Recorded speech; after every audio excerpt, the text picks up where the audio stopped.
오늘 저는 말씀의 제목을 야곱의 서원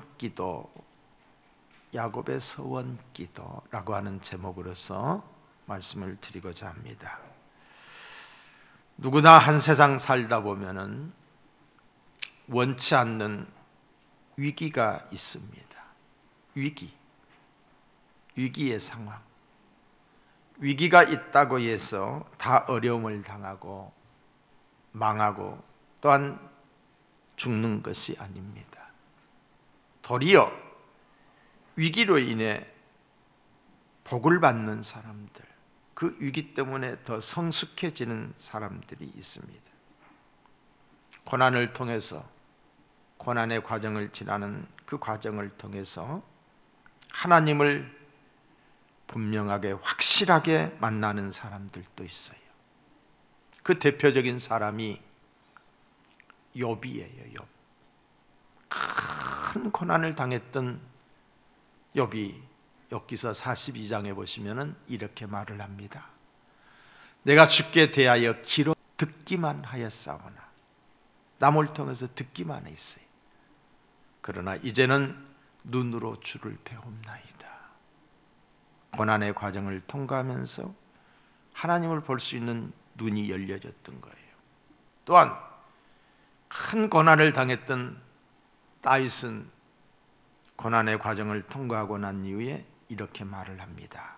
시편 119편에 보시면은 고난 당하기 전에는 내가 그릇 행하였더니 이제는 주의 말씀을 지키나이다.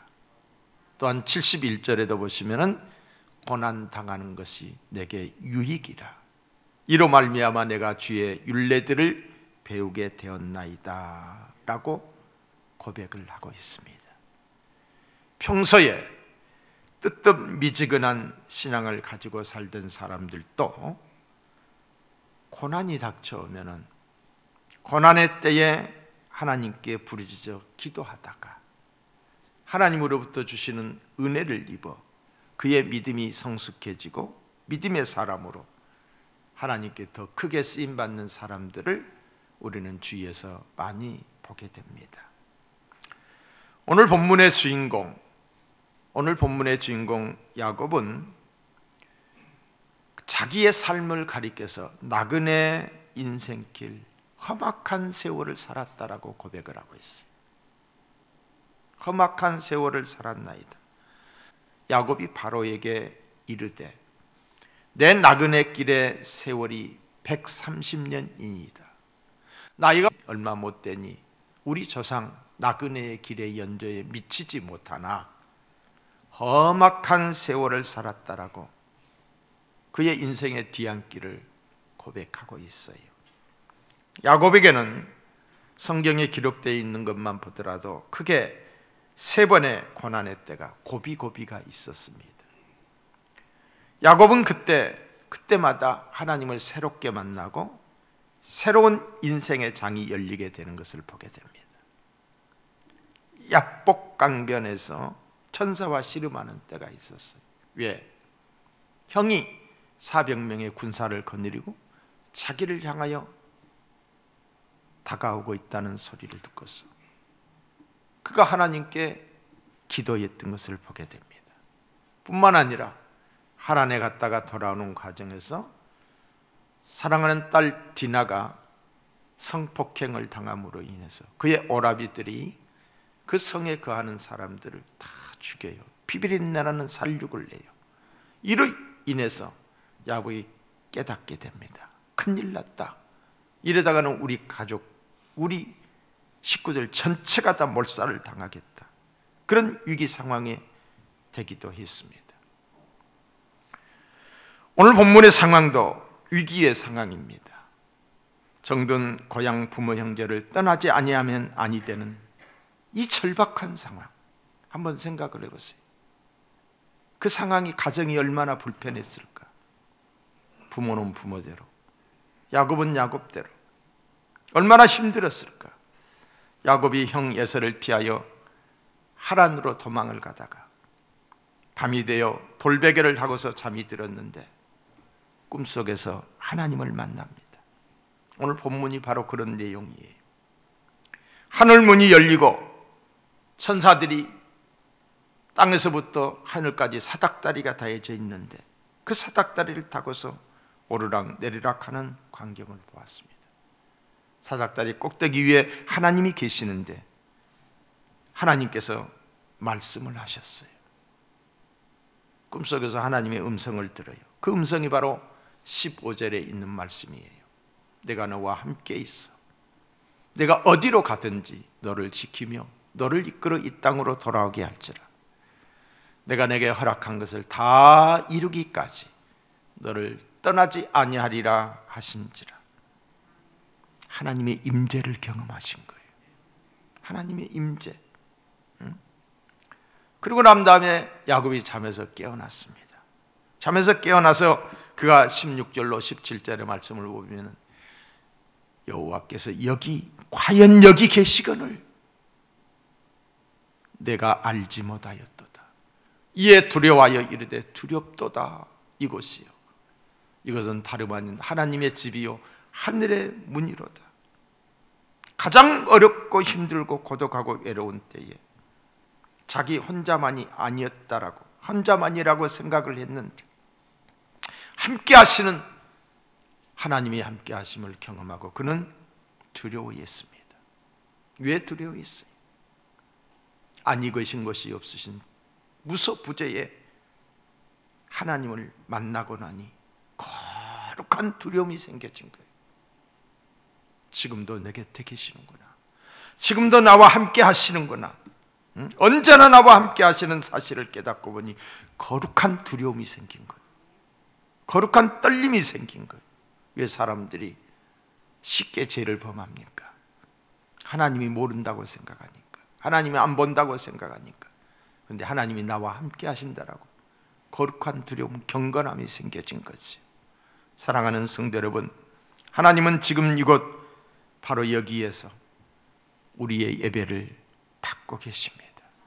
저와 여러분이 드려지는 예배를 받으시고 계십니다. 우리의 모든 삶의 현장에서 언제나 하나님이 함께 계십니다.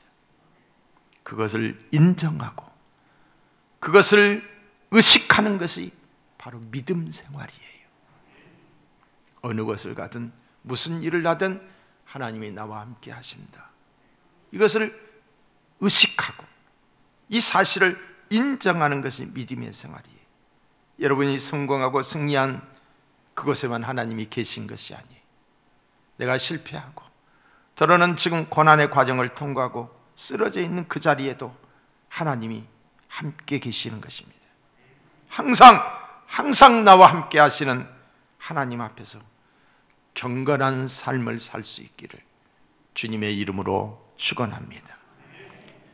야곱이 돌베개를 베고 자던 그 두려운 밤이 하나님을 만나고 경험하는 밤이 되었듯이 여러분이 실패한 자리, 여러분이 넘어진 자리, 여러분이 병든 그 자리에서 하나님을 만나고 하늘 문이 열리는 치유를 경험하는 역사가 있기를 주님의 이름으로 축원합니다. 야곱이 일찍 일어나 베개로 삼았던 돌로 단을 쌓았어요. 그리고 그 위에 기름을 몽땅 부어버렸어요. 부어드렸어요. 기름은 여행자에게 있어서 없어서는 안 될 필수품입니다. 때로는 식량이고 때로는 비상약품이기도 합니다. 기름을 부어드리면서 야곱이 뭘 했느냐? 예배를 드린 거예요. 단을 쌓았다라고 하는 것, 그리고 기름을 부었다라고 하는 것, 이거는 하나님께 예배를 드렸는데 그 예배가 바로 감사의 예배인 줄로 믿습니다. 예배를 드리면서 야곱이 기도를 하는데 그 기도가 바로 서원 기도입니다. 자, 20절과 22절을 보겠어요. 하나님이 나와 함께 계시사, 하나님께 기도하는 거예요. 내가 가는 이 길에서 나를 지키시고 먹을 양식과 입을 옷을 주사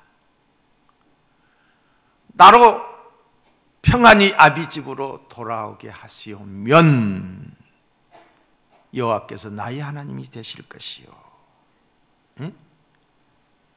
자, 내가 기둥으로 세운 이 돌이 하나님의 전이 될 것이요, 하나님께서 내게 주신 모든 것으로 10분의 1을 내가 반드시 하나님께 드리겠나이다. 야곱의 소원 기도예요. 대부분의 사람들도 야곱처럼 하나님 이렇게 해주시면 이렇게 하겠다라고 소원을 합니다. 특별히 하나님의 은혜의 도움이 필요할 때에, 때로는 너무도 절박한 순간에, 고난의 때에, 혹은 하나님의 은혜가 너무 크고 그 사랑이 너무너무 감사해서 이런 기도를 드릴 수가 있어요. 하나님께 드리는 약속의 기도, 그 기도가 바로 서원 기도인 것입니다. 여러분, 서원 기도를 잘하면 복을 받습니다. 특별히 서원 기도대로 살면은, 약속을 지키면 큰 복을 받게 돼요. 그 대표적인 사람이 한나예요. 아들을 갖지 못했을 때 그가 하나님께 서원하여 기도했잖아요. 그랬더니 하나님이 사무엘을 주셨어요. 정말 귀한 아들을 하나님께 바쳐요. 그때 하나님이 큰 복을 주셔서 그가 민족의 지도자가 되게 하는 것을 보게 됩니다. 전도서 5장 4절로 5절에 보시면, 내가 하나님께 서원하였거든 갚기를 더디게 말라. 하나님은 우매한 자를 기뻐하지 아니하시나니 서원한 것을 갚으라. 서원하고 갚지 아니하는 것보다 서원하지 아니한 것이 나으니라고 했어요. 여러분, 사람의 마음은 참으로 간사합니다. 화장실에 갈 때와 나올 때 마음이 다르듯이 말입니다. 환난을 당하여 어려운 지경에 처하면 마음이 급하다 보니 간절한 마음으로 하나님께 서원 기도를 합니다. 그러나 모든 것이 다 해결이 되고 아쉬운 것이 없어지면 그만 세월했던 것을 잊어먹기도 하고 그 마음이 없어지기도 합니다. 성경은 이렇게 말합니다. 시편 15편에 보시면 서원한 것은 자신에게 해로울지라도 변치 아니하며 반드시 갚아야 된다는 거지요. 사랑하는 성도 여러분, 혹시 하나님께 서원한 일이 있지 않습니까? 한번 생각해 보시기 바랍니다. 서원한 일이 생각나거든 반드시 갚으시기 바랍니다. 직분에 대한 서원이 있으면 그 서원을 이행해야 하고요, 사명에 대한 서원이 있으면 사명의 길을 가야 하고요, 물질에 대한 서원을 하였으면 반드시 드리시기 바랍니다. 하나님은 인자하시고 사랑이시지만은 때로는 두려우신 분이시기도 해요. 반드시 하나님께 했던 서원의 약속을 지킬 수 있기를 주님의 이름으로 축복합니다. 자, 야곱이 드렸던 이 서원 기도를 다시 한번 보겠어요. 22절, 20절과 야곱이 서원하여 이르되, 하나님이 나와 함께 계셔서 내가 가는 이 길에서 나를 지키시고 먹을 떡과 입을 옷을 주시어 나로 평안히 아버지 집으로 돌아오게 하시오면, 그랬어요. 자, 여러분, 야곱이 이 기도를 하기 직전에 하나님께서 이미 약속을 하셨어요. 분명하게 약속을 하셨어요. 15절을 볼까요? 하나님이 하신 말씀이 내가 너와 함께 있어. 내가 어디로 가든지 너를 지키며 내가 너를 이끌어 이 땅으로 돌아오게 할지라. 함께 하시며 어디를 가든지 지키고 반드시 돌아오게 해주시다고 하나님께서 말씀을 하셨습니다. 그런데 야곱이 이것을 확실하게 믿음으로 받아들이지 않은 거예요. 그래서 야곱이 하는 말이 먹을 것과 입을 것을 주시오면, 먹을 것, 입을 것을 걱정하고 기도하는 거예요. 사람들의 가장 큰 관심사가 무엇입니까? 먹을 것, 입을 것, 먹고 사는 문제, 의식주 아닙니까? 경제 문제로 인하여 걱정을 합니다. 이에 대해서 예수님이 말씀하셨어요. 마태복음 6장에 보시면은 오늘 있다가 내일 아궁이에 던지우는 들풀도 하나님이 이렇게 입히시거든 하물며 너희일까 보냐. 믿음이 적은 자들아. 야곱이 믿음이 적었어요. 말씀이 있었음에도 불구하고 그 말씀을 믿음으로 받아들이지 못했다는 거죠. 그래서 먹을 것과 입을 것을 주시오면 이렇게 이야기하는, 믿음이 적은 자들아, 그러므로 염려하여 이르기를 무엇을 먹을까 무엇을 마실까 무엇을 입을까 염려하지 말라. 염려하지 말라. 염려하지 말라고 하십니다. 대신 뭐 하라고? 그의 나라와 그의 의를 구하라고 합니다. 그의 나라와 그의 의를 구하라. 그리하면 이 모든 것을 더하시라고 했어요. 야곱의 기도를 보면은 여전히 야곱은 꾀가 많은 사람이에요. 장꾀가 많은 사람이에요. 예수를 믿음에도 불구하고 그러신 분들이 많아요. 얼마나 자기 중심적인 사람인가를 알 수가 있어요. 하나님의 임재를 체험했어요. 그래서 두려웠어요. 그런데 여전히 자기 중심적인 기도를 하고 있어요. 나 잘되게 해달라고, 나 무사하게 해달라고, 나 돌아오게 해달라고. 그러면서 하는 말이 나에게 복을 주시면 이렇게 하겠습니다라는 거예요. 이것은 결코 성숙한 신앙인이 아닙니다. 이렇게 할 수 없다는 게 아니라 이렇게 할 수 있어요. 그렇지만은 이건 성숙한 신앙이 아니다. 살아계신 하나님을 경험했다면은 하나님의 뜻을 헤아리는 기도를 드려야 되는데 여전히 자기 중심적인 기도를 드립니다. 그리 아니하실지라도 이런 신앙을 가져야 되는데 조건을 내걸고 복을 구하는 신앙은 건강한 신앙이 아니다. 이게 바로 야곱의 믿음이었고 아직 성숙하지 못한 야곱의 신앙이었습니다. 그래서 야곱이 이스라엘이 되기까지는 많은 연단들이 그에게 기다리고 있었던 거예요. 저와 여러분의 믿음이 성숙한 믿음이 될 수 있기를 축복합니다. 그래도 하나님은 야곱의 그 기도를 다 들어주셨어요. 좋으신 하나님이시지요. 야곱이 기도한 대로 20년 만에 돌아오는데 그가 거부가 되었어요. 형통했어요. 야곱이 낳은 아들 12아들들이 12지파가 되어 이스라엘 민족의 조상이 되었던 것을 보게 됩니다. 야곱의 혈통을 통해서 다윗이 태어나고 그 다윗의 혈통을 통해서 또한 예수 그리스도가 태어나는 영광을 얻게 됩니다. 하나님이 약속한 대로 야곱이 기도한 대로 다 들어주셨던 것이에요. 자, 야곱이 기도했던 그 세 가지 소원 구체적으로 우리가 생각하면서 은혜를 받기를 원합니다. 첫째, 하나님만 섬기겠다는 거예요. 21절, 여호와께서 나의 하나님이 되실 것이요. 이게 첫 번째 소원이에요. 여기서 나의 하나님이란 할아버지 아브라함과 아버지 이삭이 믿었던 그 하나님을 이제는 나의 하나님으로 섬기겠다는 약속이에요. 자, 여러분, 할아버지 아브라함의 하나님이 어떤 하나님이에요?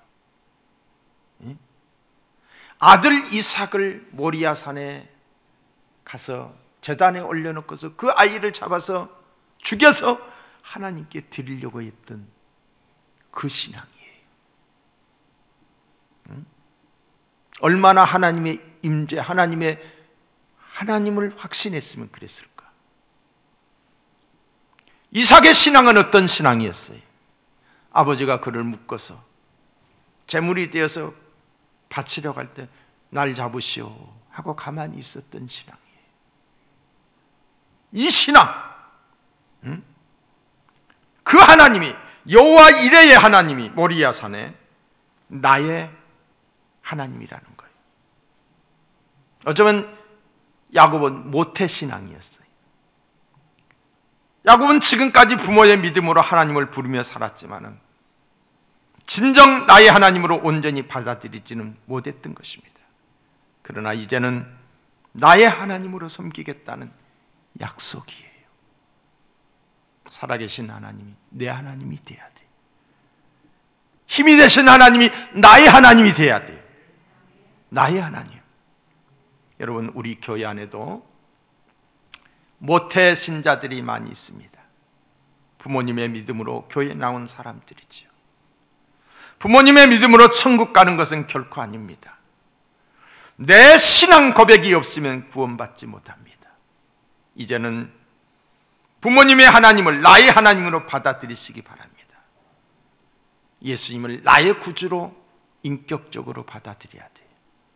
뿐만 아니라 부모님들도 나의 믿음이 자녀들에게 이어질 수 있도록, 내 대에서 끊어지지 않도록 자녀들도 나의 하나님으로 받아들일 수 있게끔 하는 것이 부모의 도리인 줄로 믿습니다.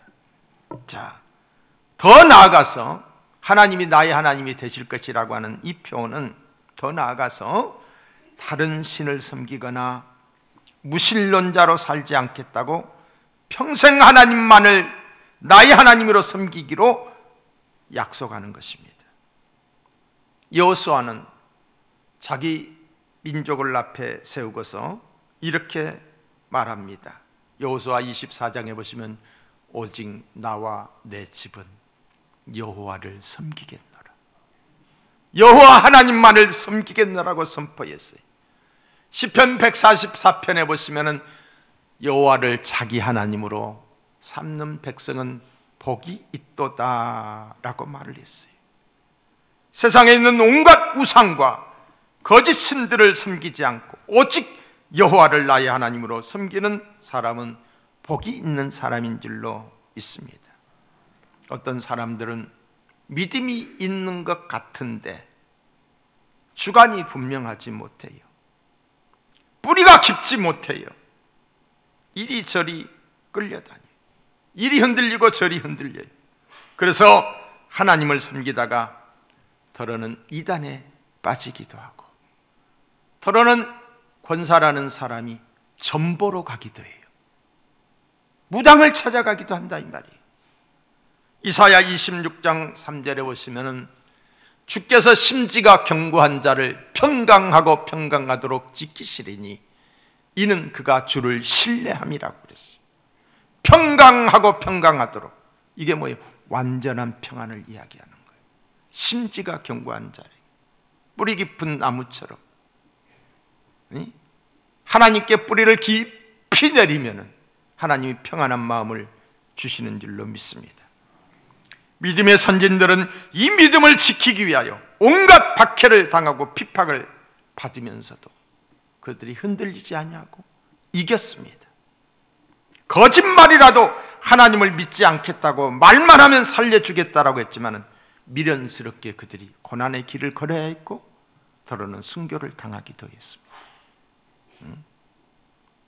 순교를, 신사 앞에 고개 한 번만 숙이면은 된다고 했지만 그리하지 않았습니다. 신사 앞에 주기철 목사님은 그래서 순교당한 거예요. 우리 주님이 이렇게 말씀하셨습니다. 마태복음 10장에 보시면은 누구든지 사람 앞에서 나를 시인하면 나도 하늘에 계신 내 아버지 앞에서 그를 시인할 것이요, 누구든지 사람 앞에서 나를 부인하면 나도 하늘에 계신 내 아버지 앞에서 그를 부인하리라. 사랑하는 성도 여러분, 우상이 내 하나님이 되어서는 아니 될 것입니다.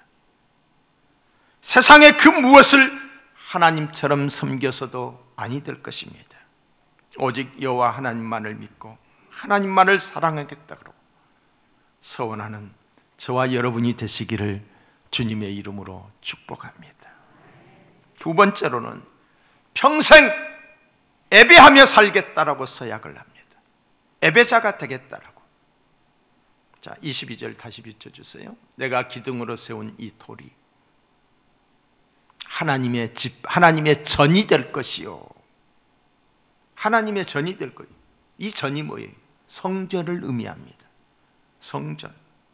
여러분, 성전의 존재의 목적이 무엇입니까? 왜 성전을 건축했습니까?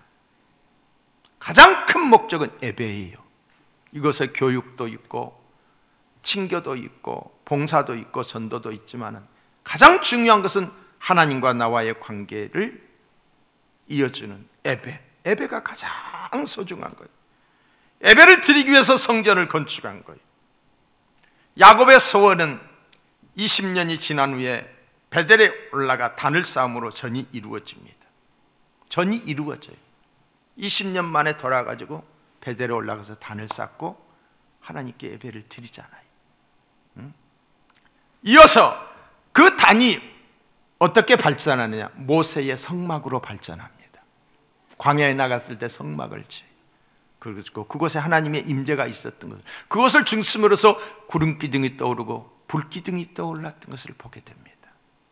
훗날 솔로몬에 의하여 예루살렘 성전이 건축됨으로 성전이 완성되는 것을 보게 됩니다. 성전을 완공하고 헌당식을 할 때에 하나님의 임재가 그곳에 가득했던 것을 보게 돼요. 성전을 건축하고, 다시 말해서 야곱이 드렸던 그 단, 그곳이 성막으로 변하고 그 성막이 성전으로 바뀌어지는 거예요. 그 성막을 건축해서 하나님께 헌당을 할 때에 역대상 7장 1절로 3절에 보시면 여호와의 영광이 그 성전에 가득하니, 여호와의 영광이 여호와의 전에 가득함으로 제사장들이 여호와의 전으로 능히 들어가지 못하였고, 이스라엘 모든 자손은 불이 내리는 것과 여호와의 영광이 성전 위에 있는 것을 보고 돌을 깐 바닥에 엎드려 경배하며 여호와께 감사하여 이르되 선하시도다. 그 인자하심이 영원하도다 하시니, 하나님의 임재가 가득한 그것을 보면서 건축해서 하나님께 성전을 드릴 때에 그 영광을 보면서 그들이 고백하지 아니할 수 없었던 거예요. 하나님이 그때 기뻐하시면서 하셨던 말씀이 역대하 7장 13절로 16절을 보면 이렇게 말합니다. 그때 주셨던 말씀이, 내가 하늘을 닫고 혹 내가 하늘을 닫고 비를 내리지 아니하거나 혹 메뚜기들에게 토산을 먹게 하거나 혹 전염병이 내 백성 가운데 유행하게 할 때에 내 이름으로 일컫는 내 백성이 그들의 악한 길에서 떠나 스스로 낮추고 기도하여 내 얼굴을 찾으면 내가 하늘에서 듣고 그들의 죄를 사하고 그들의 땅을 고칠지라.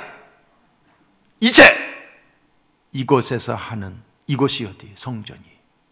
이곳에서 하는 기도에 내가 눈을 들고 귀를 기울이리니 이는 내가 이미 이 성전을 택하고 거룩하게 하여 내 이름을 여기에 영원히 있게 하였습니다. 내 눈과 내 마음이 항상 여기에 있으리라. 어디에? 성전에. 어디에? 교회에. 우리 교회에 하나님의 눈과 귀가 이곳에 있는 거예요. 그리고 보고 계시는 거예요. 듣고 계시는 거예요. 우리의 마음을 헤아리고 계시는 거예요. 여러분, 야곱이 단을 쌓은 이유가 무엇이었습니까? 하나님께 예배를 드리는 거예요. 예배를 드리기 위해서 단을 쌓았던 거예요. 내 평생 예배 생활을 등한히 하지 않겠다는 것입니다. 어떤 상황 가운데서도 예배 드리겠다는 야곱의 선언이었습니다. 서약이었습니다. 그런데 야곱이 하란에서 돌아오는 과정에 어떻게 했습니까? 어떻게 했습니까? 이곳에 단을 세우겠다고 하는 야곱이 어떻게 했습니까? 서원대로 즉시 베들로 올라오지 않고 세겜 땅에 거주했어요. 왜 그랬을까요? 세겜은 물이 풍부하고 초지가 많기 때문에, 목축하기에 너무 풍요로운 곳이기 때문에 거기에 머물렀던 거예요. 아마도 야곱은 이렇게 생각했을 수도 있습니다. 하나님, 이곳은 목축하기가 아주 좋으니 양떼를 많이 불려서 돈을 많이 벌어서 나중에 베델로 올라가겠습니다. 나중에 베델에 가서 예배를 드리겠습니다.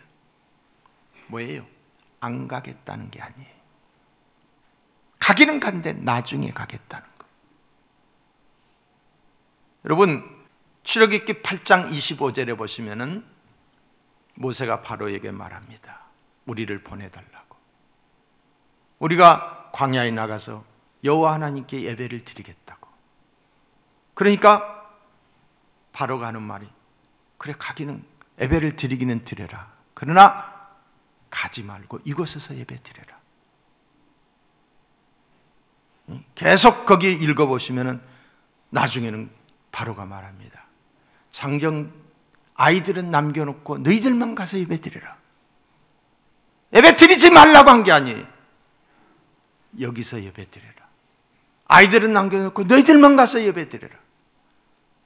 예배 못 드린 게 한 게 아니에요. 그때 모세가 뭐라고 말해요? 부당합니다 그래요. 이게 지도자예요. 이게 하나님의 사람이에요. 부당합니다. 왜 부당하다고 말을 못해요? 예배 드리지 말라는 게 아니에요. 예배 드려도 괜찮다. 그러나 비대면으로 드려라. 여러분, 예배를 드리는 건 종교 자유의 자유에서 종교 실행의 자유에 속하는 거예요. 이거는 국민의 절대 주권이에요. 누구도 침범할 수 없는 국민의 기본권이에요. 하나님께 예배 드리는 거예요. 그런데 이걸 10% 20%로 제한을 해요. 이거는 국민의 기본권의 위배가 되는 거예요. 비대면 예배로 드려라. 똑같은 논리예요. 여기에 대해서 누구와 같이? 모세와 같이 부당합니다. 이건 아닙니다 라고 말할 수 있어야 되는 거지요. 불순종의 결과로 사랑하는 딸 디나가 성폭행을 당합니다. 이로 인하여 디나의 오빠들이 세겜성에 거하는 남자들을 다 죽여요. 할례를 시켜놓고서 살육이 벌어집니다. 이는 야곱의 가족들이 전멸을 당할 수 있는 위기의 상황이 된 거예요. 이때 비로소 다급해진 야곱이 깨닫고 베들로 올라가서 단을 쌓고 예배를 드렸어요. 이 사건은 우리에게 큰 교훈이 됩니다. 하나님 앞에 예배 드리는 일에 게으를 때에, 예배 드리는 일을 소홀히 할 때 다가오는 영육간의 시험을 의미하기도 합니다.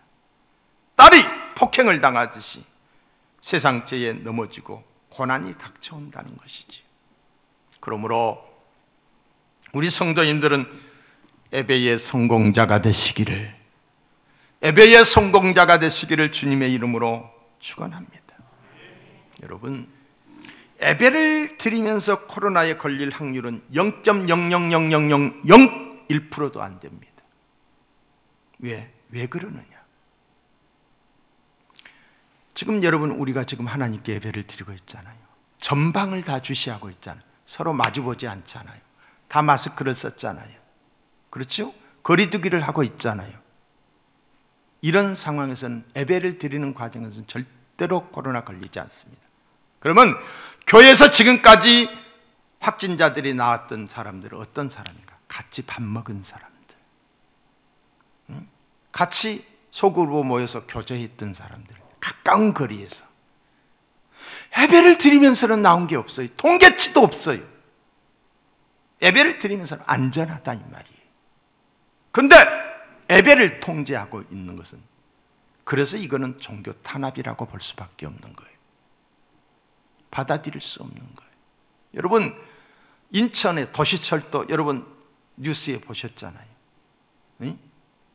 인천의 그 어느 지역의 도시철도인데, 그거 이제 신도시가 이렇게 형성이 됐나 봐요. 그런데 사람들이 일시에 몰려드니까 차량이 안 되는 거예요. 근데 그 차량에 타는 사람들의 모습을 보니까 옛날에 우리 7, 80년대에 80년대에 사람들 버스에다 많이 태우려고 막 꽉꽉 밀어들 때 있잖아요. 막 차를 그냥 팍팍 해가지고, 꼭 그때예요. 그때. 지금 그런 현상이 벌어지고 있는 거예요. 다 마스크를 썼어요. 그런데 사람들이 따닥따닥 붙어가지고 더 이상 못 들어가게. 왜 거기는 왜 코로나가 안 걸리냐 이 말이에요. 거기는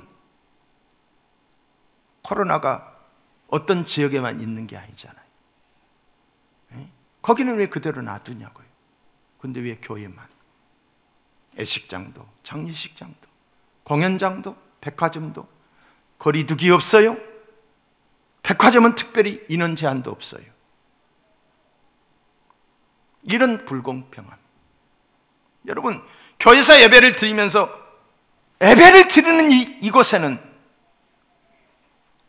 확진자가 나올 리가 없어요. 여러분들 조심하십시다. 예배 드리고 난 다음에 우리는 누구하고도 그냥 목례로 인사하세요. 서로는 그냥 살짝 인사하시고 정말 조심해야 돼요. 왜 조심해야 되느냐? 교회가 한 명이라도 확진자가 나오면 그게 교회발이 돼버리는 거예요. 이번에도 학교 교육시설에서 나온 거예요. 교육시설에서. 참 그걸 보면서 저도 너무너무 마음이 안타까웠어요. 그런데 모든 뉴스에 보면은 꼭 교회발이라고 하고 있어요. 교회발이 아니잖아요. 왜 꼭 거기에 십자가를 보여줘야 되고, 왜 교회를 보여줘야 되고, 왜 성경 구절이 쓰여져 있는 것을 계란으로 투척하는 것을 꼭 보여줘야만 되는가? 가슴이 찢어져요. 하나님의 영광이 가려지는 거예요. 우리 믿는 사람들이 정말 이번 기회를 통해서 깨달아야 돼요. 누구처럼 깨달아야 되냐? 다윗처럼 깨달아야 돼요. 다윗이 자기 아들 압살롬이가 반란을 일으켜서 아버지를 대항할 때에 아버지가 막 쫓겨나가면서 도망갈 때에 시므이라고 하는 사람이 저주를 해요. 왕을 향하여 저주를 해요.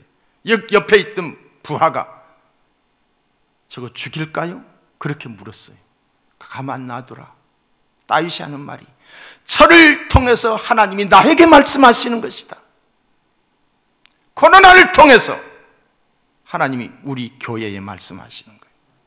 한국 교회에 말씀하시는 거예요. 하나님의 음성을 들어야 돼요. 그리고 우리가 회개해야 돼요. 회개해야 돼요. 우리가 지금 잘못 살아왔잖아요. 교회가 그동안 세상에 빛이 되지 못하고 소금 되지 못했던 것들이 분명히 있습니다. 물론 그 어느 빛보다도 교회의 빛이 비록 희미하다 할지라도 큰 빛이 됐던 것은 사실이에요. 그러나 하나님 요구에 미치지 못했다는 거지. 이걸 우리가 회개해야 된다는 것입니다. 예배 드리는 일에 있어서 어떤 상황에서도 우리는 예배를 소홀히 해서는 아니 되는 줄로 믿습니다. 어떤 성도는 권사님이 되었으면서도 교회에서 예배 드리는 것을 소홀히 합니다. 집에서 조그만한 일만 생겨도 바빠서 교회 못 나온대. 주일 성수 안 하는데 권사가 휴가라고 빠지고 생일이라고 빠지고 결혼식이라고 빠집니다. 이는 하나님께 드리는 예배가 무엇인 줄을 모르기 때문에 하는 거예요. 예배는 기독교의 본질이요, 교회의 생명입니다. 여러분, 우리가 믿음의 족장들을 이렇게 보면은 히브리서 11장에 보시면 제일 먼저가 뭡니까? 예배예요. 가인과 아벨이 하나님께 예배를 드렸더라. 그리고 난 다음에 누구예요? 가인과 아벨 다음에 에녹이지요. 에녹, 하나님과 동행했더라. 그리고 난 다음에 노아를 통해서 하나님께 방주를 지었더라. 가장 첫째가 예배예요. 우리 모두 예배의 성공자가 되시기를 주님의 이름으로 축복합니다. 마지막으로 10분의 1을 반드시 드리겠습니다라고 그랬어요. 자, 22절 다시 보여주세요. 하나님께서 내게 주신 모든 것에서 10분의 1을 내가 반드시 하나님께 드리겠나이다 하였더라. 11조는 자신에게 속한 모든 것이 하나님께로부터 왔다라고 하는 겸손한 고백입니다. 하나님은 나의 공급자이시며 라고 하는 것을 믿음으로 선언하는 선언을 행동으로 옮기는 것의 결단의 표시가 바로 11조입니다. 11조 제도는 율법 이전에부터 있었어요. 율법은 모세로부터 주어지게 되잖아요. 아브람도 제사장 멜기세덱에게 11조를 드렸고 오늘 여기 본문에 보는 야곱도 11조 이야기를 하고 있습니다. 예수님도 11조를 패하지 말라고 말씀하셨어요. 예수님이 하신 말씀이 중요해요. 여러분 유튜브에 떠돌아다니는 뭐 11조 안 해도 된다라고 하는 그런 목사들도 있어요. 뭘 근거로 해서 그러는지 모르겠어요. 예수님이 말씀하셨어요. 뭐라고? 마태복음 23장 23절에 보시면 외식하는 바리새인들에게 말합니다. 화 있을진저. 외식하는 서기관들과 바리새인들이요, 너희가 박하와 회향과 근처에 11조를 드리되, 저희들이 드렸어요. 네? 그런데 율법에 더 중한 바 정의와 긍휼과 믿음은 버렸도다. 그러니까 알맹이 없이 껍데기만 드렸던 거예요. 그 정신은 버렸던 거예요. 그러나 주님이 뭐랍니다? 뭐라고 말합니다? 이것도 행하고 저것도 버리지 말아야 할지니라 라고 하고 있어요. 야곱의 서원은 신앙적 결단에서 나온 겁니다. 조부 아브라함의 신앙을 따른 것입니다. 앞으로 하나님 앞에서 하나님 뜻대로 살겠다는 고백입니다. 11조는 신앙 고백이며 우리의 마음을 드리는 거예요.